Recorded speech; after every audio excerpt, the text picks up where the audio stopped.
So, good day, everyone.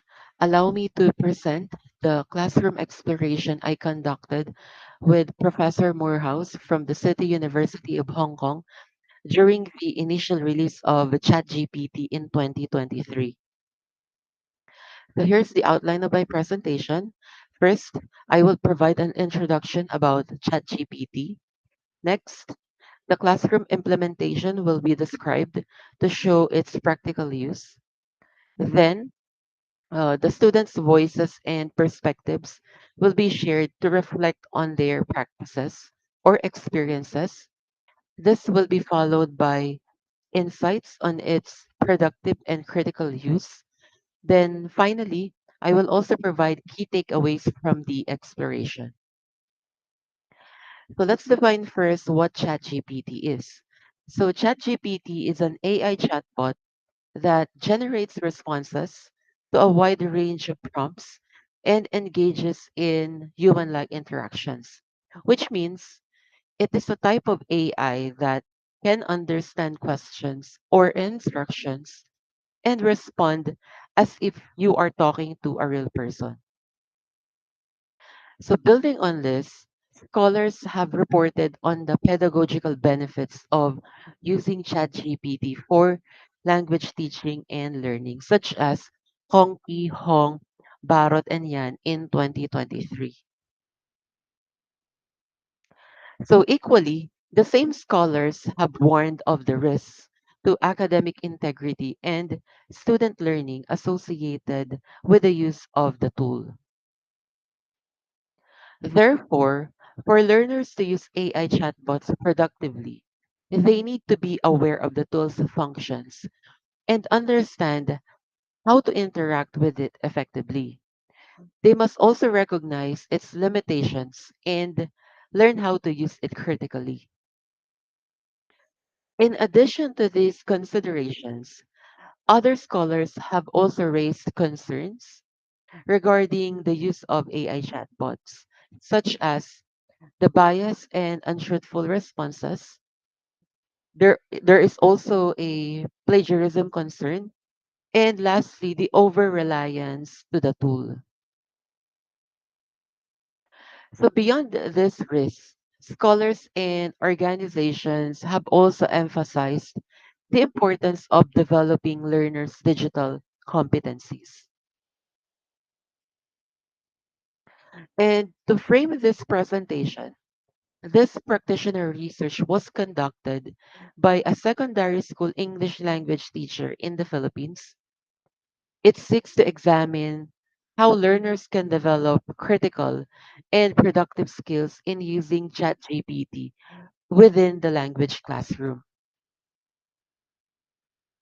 So, since the paper did not go through the circles common in action research, we have used the term practitioner research.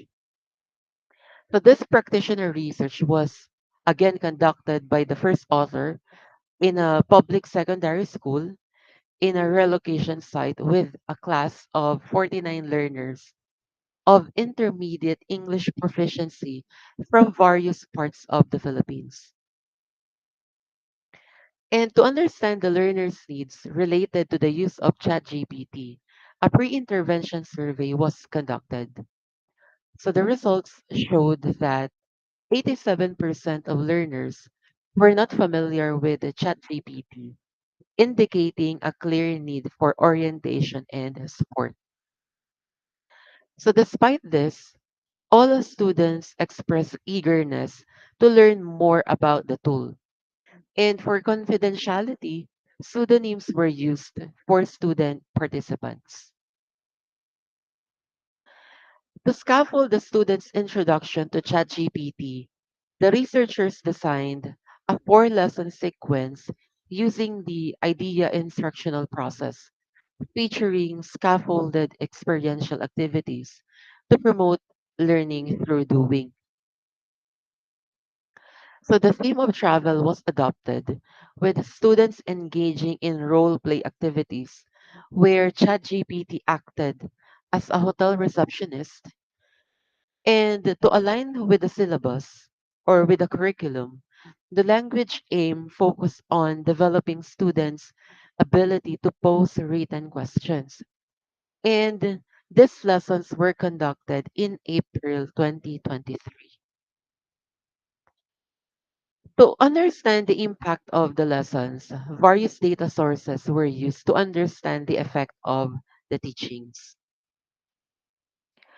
The results of the post-intervention survey, students' interaction on ChatGPT, and the teachers' observations and self-reflection give light on how teachers might introduce to the language learners in terms of productive and critical use of ChatGPT. So during the introductory activity, students interacted with ChatGPT as travelers to their town.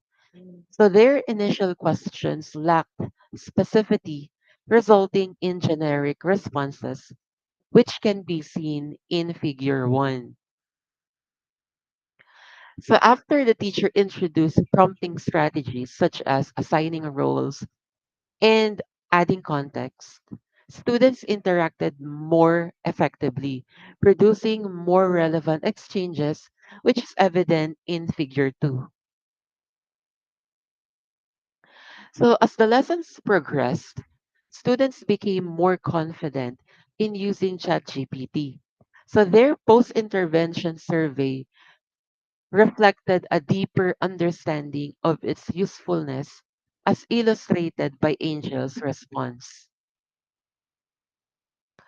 So, through scaffolded experiential activities, students also encountered some of ChatGPT's limitations.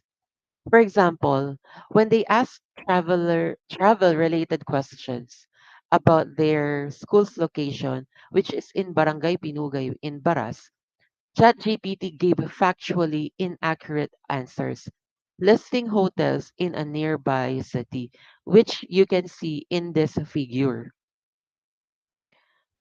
However, when Manila was used, the responses were more accurate, which you can see now in figure 4.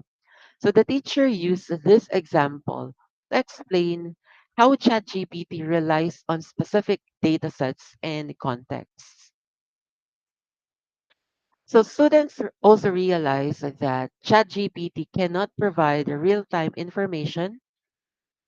When they asked about hotels, the chatbot clarified that it could not guarantee accuracy.